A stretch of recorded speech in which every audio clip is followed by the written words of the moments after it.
Hi, I'm Erica. In this part, I will do the final steps and cover some random thoughts.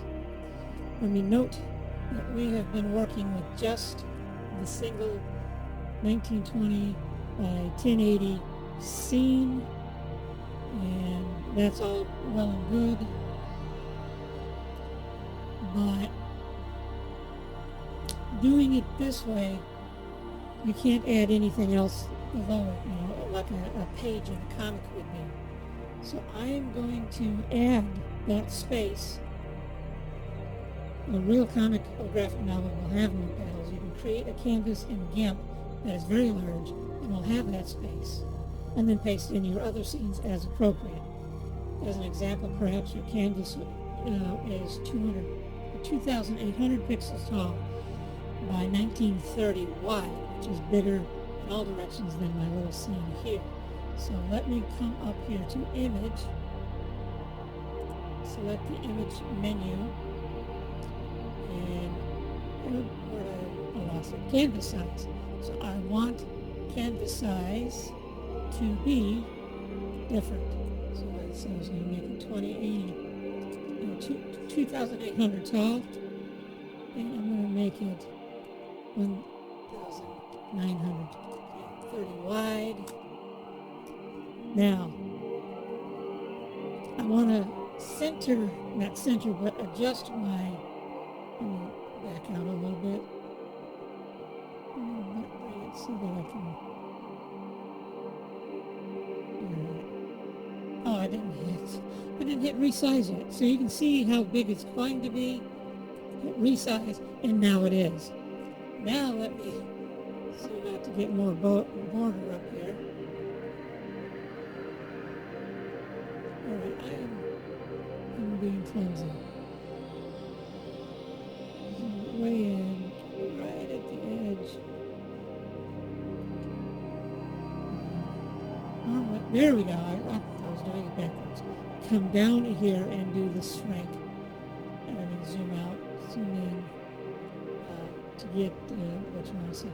So the point is I wanted to be able to show above and to the side here. So we zoom in over here. You can see the 10 extra pixels I added, but none on top. So what I need to do is select all my layers. And I'll get it all right. Select. This is in the new GIMP, which is allowing me to select all these layers. The older versions of GIMP don't do this. So I gotta get all my existing layers are selected now. So I can come over here. My move tool is selected. I'm just going to click to make sure that my mouse cursor is active. I'm going to move it down 5 and sideways 1, 2, 3, 4, 5. By moving right 5 pixels, I added 5 to the left and ate up 5 of the 10 on the right.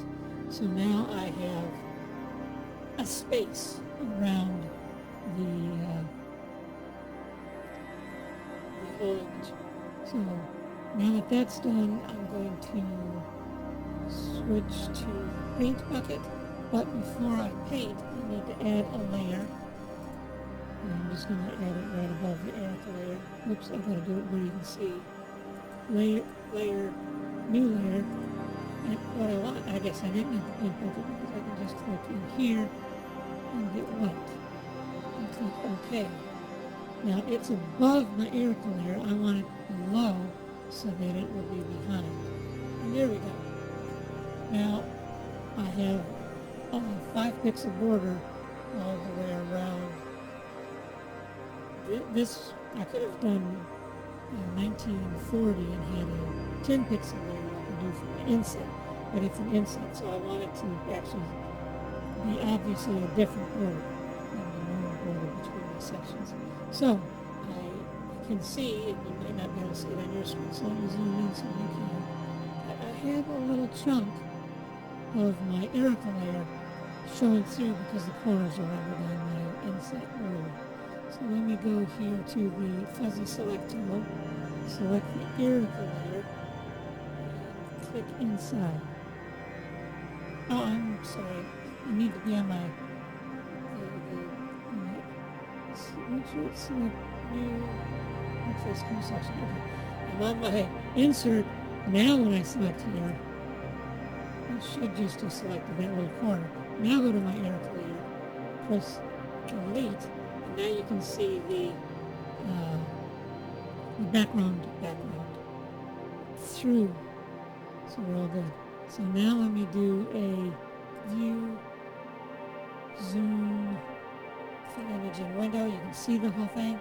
And the reason I didn't set the canvas background first was because zooming into fit image in window would have done what it did just now instead of showing me the arrow layer.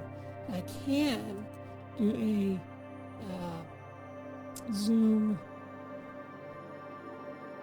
fill window. It will fill the whole window. Of course, now I have to slide this up. And so I could have done this before and just always done that. It's about the same either way. A little quicker, I think, if I just do the fit image to window. So I'm happy with how things look. I can add layers, more scenes, but this whole video series is getting long anyways. So I'm at the point, happy with things look. I will save the GIMP file. So let's go to File, Save As. I've already saved it. Erica McGregor in her apartment, but let me do a new one because this one's slightly different. I can compare the two and see which one I like better. So I'll save it. That way all my changes are now saved to the computer desktop. You can save while you're working. That doesn't hurt. In fact, it's probably a good idea. And now I want to export the picture. File, export as, well actually, yeah, let me do an export as, just so you can see the dialog properly. It's got the name of the saved XCF file. I can export as a PNG, or I can come down here and change to different file types. I don't know, ASCII art would probably not be a good thing. I don't know that what I've drawn would work as an ASCII art, so I want to come back down and reset this back to PNG. But the point is you have a lot of choices. I can make it as a Photoshop images, which is a PSD. I can make it a JPEG, which is popular. I like PNGs because it's not as lossy. And it saves transparent layers if you want to keep them. So I'm going to do export. I'll get a new dialog box. Don't forget, you want to click export on this one too. Let me point out that there are different ways to set the pixels. This is color-based, RGB, I don't remember what that is exactly, but I want automatic.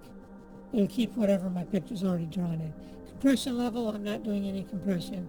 Save color values from transparent pixels, I'm not worrying about that. If it's a photo you're working on, you can resave the XF data to the new photo, or the IPTC, or XMP, whichever you have in the image. You can save the color profile, that's often handy, so all the colors I have in this image are saved, so it can be reloaded into the next editing tool. I can save a thumbnail with it. Let me go ahead and do that. Save the background color. I don't have backgrounds that I'm saving. I'm not going to do that. Save the layer offset. I don't have one. Save the resolution. That's important. I want that. Save the creation time. That's good. It'll save whatever the first creation was. I'm actually not going to do it for this case because that would be my Erica picture. And then save a comment. Yes, I want a comment. Created by Erica. Oops. Creator. Hit space. And then here, you could save settings, but I'm going to leave these. And export. Blue bar at the bottom shows you that it is doing the work and it's done. So we're done. Thank you for watching and have a great day.